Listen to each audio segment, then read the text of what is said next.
Y por eso, de nuevo, quiero pedir disculpas a la ciudadanía. Porque el Partido Socialista, y yo como secretario general del Partido Socialista, no debimos confiar en él. Evidentemente que alguien puede traicionar a otra persona, evidentemente que alguien puede sentirse traicionado, evidentemente es una experiencia de lo más común que alguien haya descubierto en algún momento de su vida que una cosa o una persona o varias no eran lo que él o ella creía que eran y que eso se ha vivido con decepción, con tristeza, etc. En una esfera como la del campo político, este tipo de cuestiones no tienen lugar. No se puede confiar tanto en un político como para creer que ha sido engañado en una circunstancia como esta.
Diría que es el fracaso de la estrategia de desconfianza mediática del propio PSOE. Bueno, me refiero también a algo tan básico como el hecho de que Pedro Sánchez haya intentado que tenga un pase el hecho de que no supiese que Santos Cerdán estaba metido en lo que estaba metido. Es decir, en este caso, que fuera un corrupto. Y es muy evidente, a poco que uno vea muchos análisis en las redes, en los medios de comunicación, etc., es muy evidente que esto es muy difícil de creer. Esto precisamente tiene que ver con la propia lesión de la confianza en este caso, el propio presidente o en el gobierno que él preside. Como han dicho muchos, la cuestión de que incluso aunque Pedro Sánchez pudiera no saber lo que estaba sucediendo, sigue teniendo responsabilidad. Volvemos al tema de la responsabilidad por no haber vigilado lo suficientemente bien.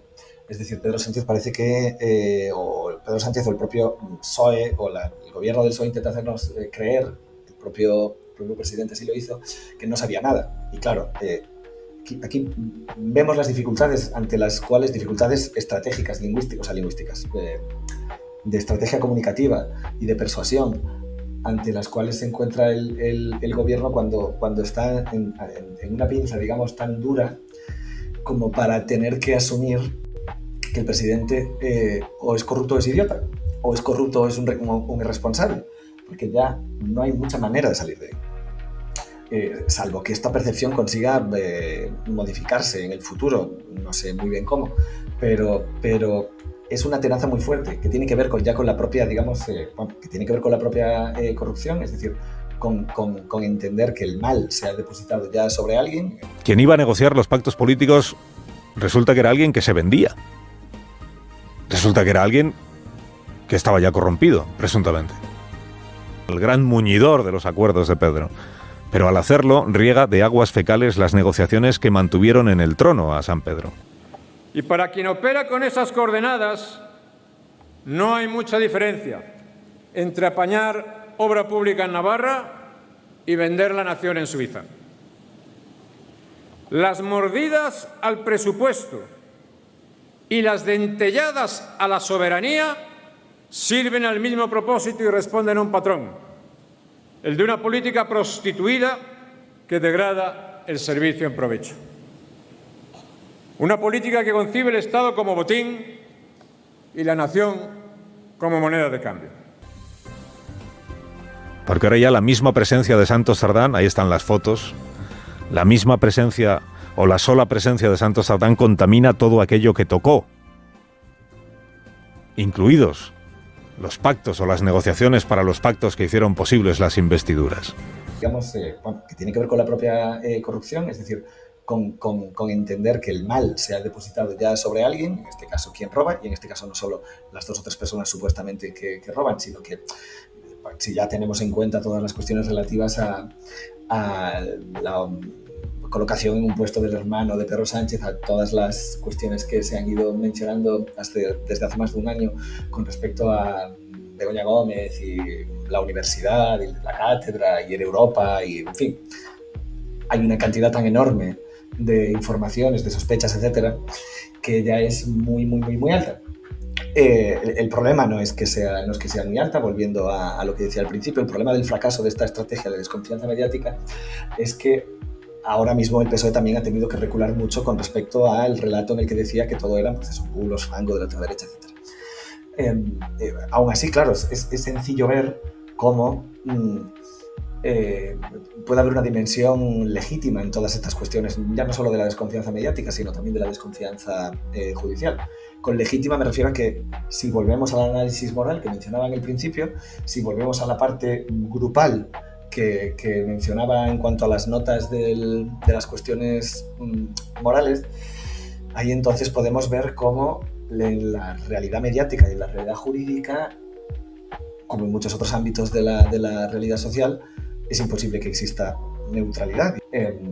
Dejando aparcado esto, al menos por ahora, la desconfianza mediática, la desconfianza mediática y si se quiere también jurídica como algo que ha fracasado en la estrategia del PSOE ahora mismo, sobre todo incide, sobre todo en este caso ya digo sobre todo la mediática, incide de manera muy negativa, es decir, hace increíble en el sentido literal que Pedro Sánchez no supiera nada, o no importa, como digo, que no lo supiera, por increíble que sea, y nulo, es decir, las probabilidades de que eso suceda son... O sea, no debería ser así. Efectivamente, si fuese así, debería no ser presidente del gobierno porque se presupone una responsabilidad enorme en alguien que accede al máximo puesto de poder de un país como para que parte de la responsabilidad que viene con el propio poder y con el propio cargo no esté siendo utilizada en asegurarse lo máximo posible de que su acción de gobierno está siendo llevada de la mejor manera. Si se está rumoreando desde hace años que puede ser que en el caso de Koldo, el ayudante de tu mano derecha, como se suele decir, de Ábalos, o incluso el propio Cerdán están involucrados en la propia corrupción, es evidente que informarse acerca de ello es inevitable para alguien, incluso aunque solo sea para alguien que está dirigiendo un gobierno, para cualquier persona que se encuentre, que forme parte de ese grupo, incluso aunque solo sea, como así ha sucedido, para batallar dialécticamente esa supuesta corrupción. Este es un fenómeno moral para mí muy, muy interesante. Lo que quiero decir es probable que haya gente que se identifique a nivel sentimental o afectivo o moral en su fuero interno con el desengaño que probablemente cualquiera ha sentido en su vida, en cualquier aspecto, en cualquier ámbito, si le da credibilidad a esa especie de performance o de actuación con respecto a la tristeza que tenía el presidente como algo que puede suceder. Evidentemente que alguien puede traicionar a otra persona, evidentemente que alguien puede sentirse traicionado, evidentemente es una experiencia de lo más común que alguien haya descubierto en algún momento de su vida que una cosa o una persona o varias no eran lo que él o ella creía que eran, y que eso sea vivido con decepción, con tristeza, etc. Y por eso, de nuevo, quiero pedir disculpas a la ciudadanía. Porque el Partido Socialista, y yo como secretario general del Partido Socialista, no debimos confiar en él. Una realidad tan fundamental como esa y la lejanía que puede haber con respecto a la comprensión de una persona que está muy alejada del mundo político y las dinámicas del poder puede ser tal como para que sentimentalmente y afectivamente la empatía con respecto a esta dimensión tan básica debilite o anule su capacidad para ver que en una esfera como la del campo político este tipo de cuestiones no tienen lugar. Eso no significa que la gente no se traicione, lo que quiero decir es que no se puede trasplantar, no se puede confiar tanto en un político como para creer que ha sido engañado en una circunstancia como esta. Consenso no es más que una bifurcación léxica de consentimiento. El consenso es el consentimiento, que es una categoría por excelencia propia del ancien régime, frente a la cual lo que caracteriza a las sociedades modernas y aquello de lo cual nace la democracia es del conflicto y la desconfianza, es decir, exactamente lo contrario al consenso. Lo que define la posición del ciudadano respecto del Estado en una sociedad moderna y democrática es la desconfianza permanente respecto del Estado y la posición conflictiva respecto del Estado. Es decir, este es el lugar en el que la desconfianza precisamente tiene que aparecer. Este es un lugar, por decirlo así, y siguiendo el hilo de los paralelismos entre religión y política que mencionaba antes, este es el lugar en el que la fe no tiene que entrar a jugar.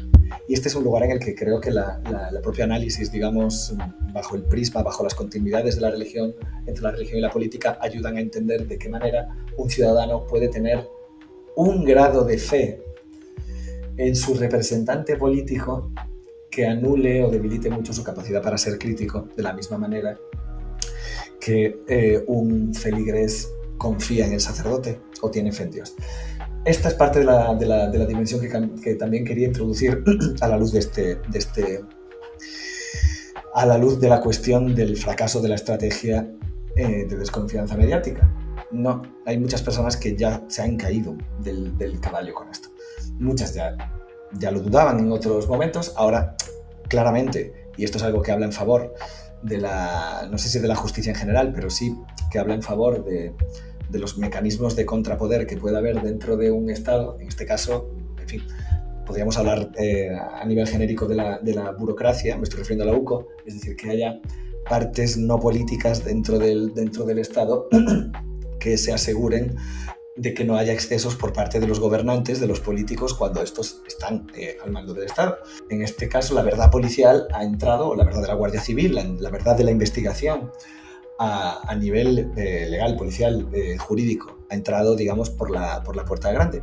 Ya no hay manera de remontar la estrategia discursiva de sospecha con respecto a la justicia por parte del PSOE. Puede seguir hablando de lawfare y puede seguir hablando de intereses de jueces de ultraderecha, etc. Y eso, aunque yo no sea un conocedor de, digamos, las inclinaciones políticas del ámbito judicial, me parece perfectamente, en fin, probable que probable.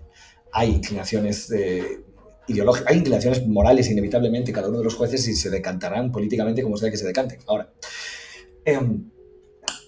esa especie de pantalla, esa especie de paraguas que servía para frenar todo en base a sospechar de la justicia, se ha ido a tomar por saco por la propia justicia y por parte de un, digamos, documento que no deja lugar a dudas con respecto a la corrupción de sus integrantes, por muy supuesta que sea. No he leído el informe en toda su extensión, pero, en fin, el nivel de detalle que tienen algunas cuestiones, salvo cosas muy locas y como manipulación extrema manifiesta, que es muy difícil de sostener, aquí nos encontramos, y esto es también muy interesante ver, en el nivel de poder que tiene una investigación con respecto a la veracidad de unos hechos que están suficientemente contrastados como para que el propio gobierno en el poder no sea capaz de remontar retóricamente lo que allí se dice. Y no le quede más remedio, en este caso al presidente, que asumir la propia verdad de la corrupción y pedir disculpas. Esto en principio a mí me parece una buena noticia, pase digamos en la dirección que pase, o sea, con respecto al gobierno que sea que pase. Quién sabe también cuántos intereses podrá haber, es decir, si hay gente que efectivamente introducida en la burocracia estatal, el Estado profundo, las cloacas o lo que sea, que tengan también intereses ideológicos, pues puede ser, igual que puede ser que lo haya en caso contrario, es decir, que el gobierno, o sea, que hubiera habido, por ejemplo, intereses, que la trama Gürtel quizás hubiera sido antes vista e investigada por personas que a lo mejor no son las más afines al PP, pero la cuestión no es esa, sino que hayan encontrado indicios, o ya no solo indicios, sino hechos delictivos.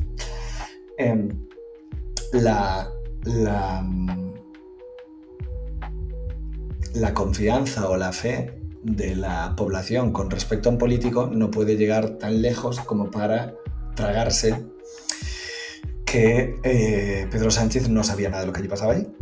Y sin saber si lo sabía, lo que sí es evidente es que entonces ya no está ni estaba capacitado para gobernar, que es lo que muestra la desesperación del gesto. Y el conglomerado moral al cual acude, aunque en este caso sin éxito. Voy a intentar jugar que soy una buena persona que confía en los demás. Quiero pedir perdón porque hasta esta misma mañana yo estaba convencido de la integridad de Santos Cerdán. Por eso me parecía que el parámetro confianza y, digamos, la secularización de la fe que implica es algo de lo cual estratégicamente el gobierno, pues no solo muchos dirigentes son conscientes, pero que en este caso creo que utiliza el presidente. Y aún así es una estrategia a la desesperada, porque el crédito, y en crédito estamos hablando de la confianza también, es decir, la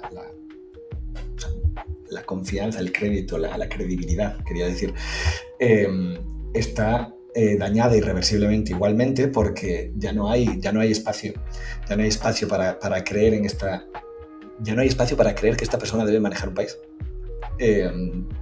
Ahora, bueno, como decía, este fracaso mediático sí que creo, volviendo al principio, que se entiende mejor moralmente, es decir, que se entiende mejor el gesto estratégico a nivel moral para intentar agarrarse al clavo ardiendo, que es: no lo sabía, yo confío en la gente. Y lo juega precisamente con la confianza, y lo juega precisamente desde la fe o la confianza de personas que además, en este caso, podrían corresponderse más, aunque estoy acudiendo aquí a un prejuicio de trazo grueso, con el tipo de perfil sociológico que muchas veces pueden tener muchas personas que se consideran de izquierdas, en la medida, y volvemos sobre la moral, volvemos al eje bien-mal, es en la que se consideran buenas personas. Es que el problema que tienen los hijos de puta es que quieren que todo el mundo sea un hijo de puta para no sentirse unos hijos de puta. Entonces, hay mucho de eso ahí. Estamos ante un equilibrio muy complicado, pero un equilibrio muy complicado que cualquier persona en su vida, no hablo ya de política, tiene que enfrentar, que es el equilibrio entre la confianza y la desconfianza, con respecto, no en este caso a la clase política, sino a los otros en general. Sabiendo que por los dos lados se corren riesgos muy altos. Tanto en el exceso de confianza, que es lo que representa tradicionalmente la fe, o que en este caso puede representar la fe en los políticos, o el exceso de confianza en figuras políticas, como en este caso el exceso de confianza y, digamos, el gesto artero y la creencia de que son los demás los que obran mal de alguna manera, o de los que hay que desconfiar. Pues ahí Pablo Iglesias cambió del Pablo Iglesias simpático que va a los podcasts a una mirada de chequista, que es la verdadera mirada de Pablo Iglesias. Es una mirada de: acabas de colocarte con tus palabras en un sitio en el que, si yo tuviera poder, te fusilaría. Y no lo digo como una exageración. En el fondo, estas posturas tienen una ciertos lugares comunes. Tan profundas son algunas de las implicaciones que tiene la moral en la emocionalidad humana, como para que la desconfianza con respecto a otros tenga como un lado que podría ser visto a sí mismo como egoísta y turbio, aunque al mismo tiempo como de una buena conciencia interior con respecto a uno. Si yo soy bueno, los demás son malos. Si yo soy mejor que los demás moralmente, si me considero mejor persona, es mucho más probable que vea a los demás filtrados a través de la maldad. Y es probable que el hecho de que yo tenga una imagen de lo que es una buena persona me lleve a desconfiar de aquello que considero que son malas personas, volviéndome quizás en ese gesto desconfiado, y precisamente en tanto desconfiado, mala persona a ojos de terceros que entienden que una buena persona es alguien que confía.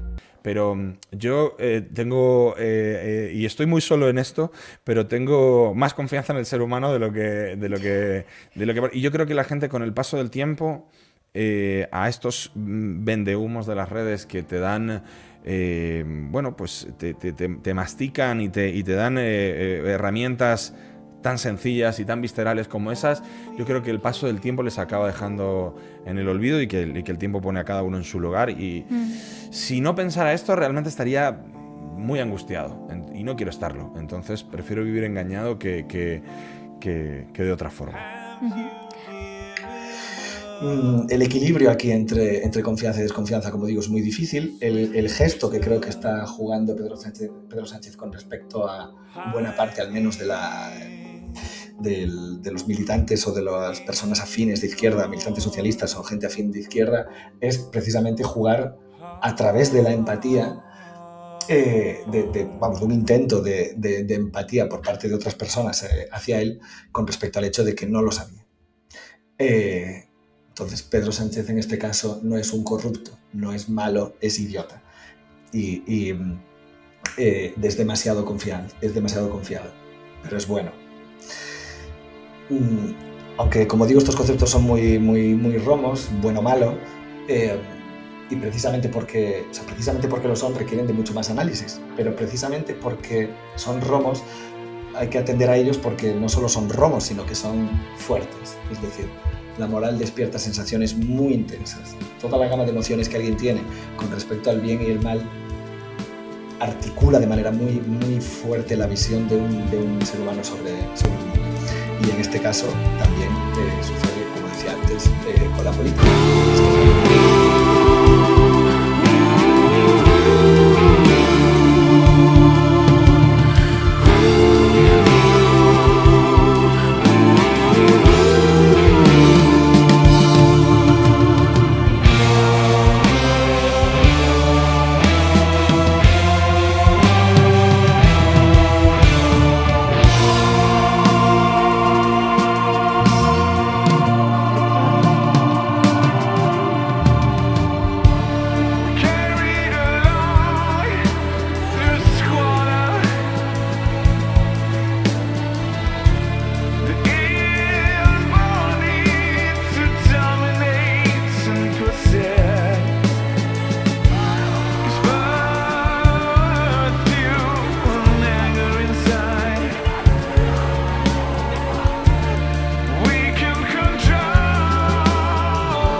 Upon me.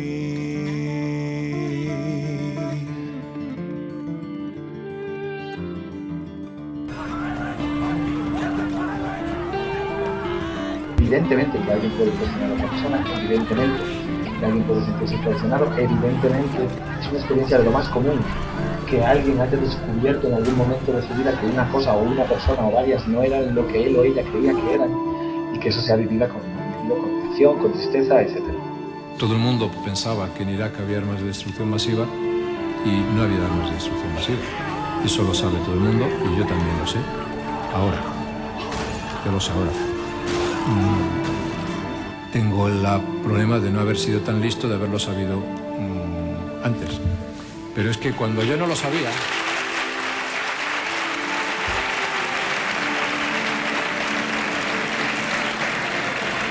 Cuando yo no lo sabía, pues nadie lo sabía. En una esfera como la del campo político, este tipo de cuestiones no tienen lugar. No se puede confiar tanto en un político como para creer que ha sido engañado en una circunstancia como esta.